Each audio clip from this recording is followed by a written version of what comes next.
안녕하세요. 법대로 맘대로 박찬계 법무사입니다. 제 영상이 유익하시다면 구독을 꼭 눌러주세요. 오늘 제목은 부동산 공매와 배분 요구, 채권 신고입니다. 국세 체납 처분에 의한 공매 절차와 민사집행법상의 경매 절차는 절차 상호 간의 관계를 조정하는 법률 규정이 없으므로 한쪽의 절차가 다른 쪽의 절차에 간섭할 수 없습니다.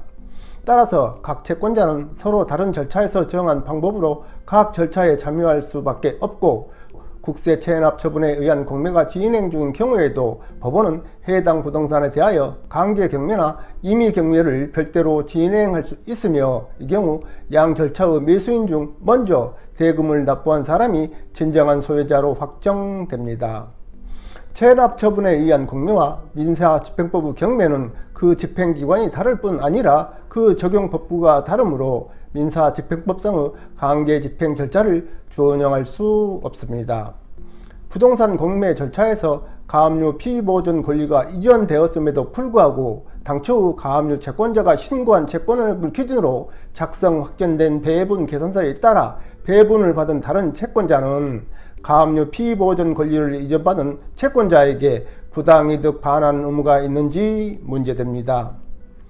시인용 보증기금은 김채무씨 소유 인천광역시 중구 무이동 28-5번지 토지에 관하여 2020년 11월 20일 청구 금액을 5억 원으로 한 가압류 등기를 마쳤습니다. 이 가압류 피보존 권리는 2004년 3월 1일 한국주택금융공사법 시행에 따라 신용보증기금의 권리 의무를 포괄적으로 승계한 한국주택금융공사에게 이전되었습니다. 그 후 김채무씨의 세금 체납에 따라 한국자산관리공사는 2020년 8월 28일 이 토지에 관하여 공매 절차를 개시 진행하면서 등기부에 가압류 채권자로 기재된 신보에 채권 신고를 최고하였고, 신보는 2020년 11월 2일 캠코에 김채무씨에 관한 채권이 없음을 확인한다는 취지로 채권 신고를 하였습니다. 캠코는 2020년 11월 11일 공매 절차에서 이 토지의 매각 대금을 배분하는 배분 계산서를 작성하면서 이 가압류 채권자로 등기부에 기재된 신보에 대해서는 매각 대금을 배분하지 않았습니다. 왜냐하면 신보가 김채무씨에 관한 채권이 없다고 채권 신고를 하였기 때문에 캠코는 신보에게 채권액을 인정하지 않았던 것입니다. 이에 따라 우선 배분된 국세를 제외하고 남은 매각 대금 중 3억 원은 서울보증보험 주식회사에, 2억 원은 주식회사 여분에게 각 배분되어 지급되었습니다. 이에 주택금융공사는 서울보증보험 주식회사와 주식회사 여분을 상대로 캠코와 신보의 부주의한 업무 처리로 인하여 아무런 잘못 없이 공매 절차 배분 과정에 참여하지 못하게 되었다고 주장하면서 부당이득 반환 청구해서를 제기하였습니다. 이에 대하여 제1심과 항소심은 이 가압류 피보존 권리를 이전받은 주택금융공사는 공매에서 배분 절차에서 배분 요구를 할 권리가 있었다. 이 배분 절차에서 주택금융공사에게 정당한 절차 참여 기회를 보장하지 않은 채 진행됨으로써 주택금융공사에게 배분되어야 할 몫이 서울보증보험 주식회사와 주식회사 여분에게 배분되었다.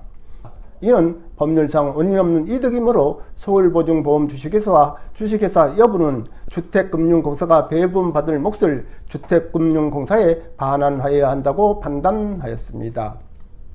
서울보증보험 주식회사와 주식회사 여부의 상고에 따라 대법원은 공매 절차에서 공매 공고 등기 전에 등기된 가압류 채권자는 배분 요구를 하지 아니하더라도 당연히 등기부상 청구 금액의 범위 내에서 배분을 받을 수 있으므로 배분 요구 종기까지 세무서장에게 채권에 관한 신고를 하지 않았다고 하더라도 배분에서 제외할 수 없고, 세무서장은 등기부 등본 등 공매 집행 기록에 있는 증명 자료에 따라 가압류 채권자의 채권액을 계산한다. 그러나 가압류 채권자가 채권에 관한 신고를 하면 신고된 채권액을 기준으로 하여 배분할 수밖에 없고, 이를 초과하여 배분할 수는 없으므로 가압류 채권자가 신고한 채권액을 기준으로 작성되어 확정된 배분 계산서에 따라 지급된 배분 금액을 들어 법률상 원인이 없다고 할 수는 없다. 캠코는 이 가압류 채권자로 등기된 신보로부터 이 사건 가압류와 관련된 채권이 없다는 내용의 채권 신고를 받고 이를 바탕으로 배분 계산서를 작성 확정하였다.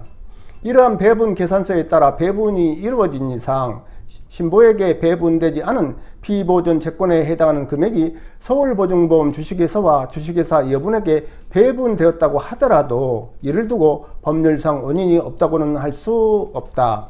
이는 신부가 채권 신고 최고를 받은 사실을 포괄 승계인인 주택금융공사에 알려서 주택금융공사로 하여금 피보존 권리를 이전받은 사실과 채권액을 캠코에 신고하도록 하지 않고 스스로 신고하면서 이미 가압류 피보존 권리를 이전하여 더 이상 권리를 보유하지 아니하게 된 경위는 생략한 채 자신의 현재 채권 액수만을 신고하였다고 하여 달리 볼 것은 아니다.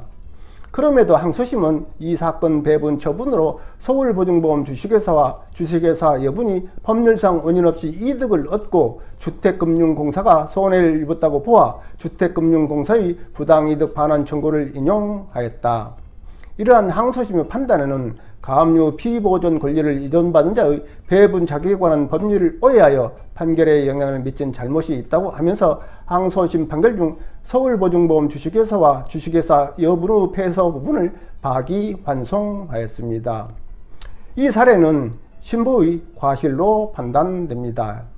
아예 채권 신고를 하지 않았더라면 주택금융공사는 가압류 피보존 권리를 이전받은 채권자로서 채권신고 대상 채권자가 채권신고를 하지 아니하는 경우 등기사항 증명서 등 공매 집행기록에 있는 증명자료에 따라 해당 채권신고 대상 채권자의 채권액을 계산한다는 규정에 따라 일정액을 배분받을 수 있었을 것입니다.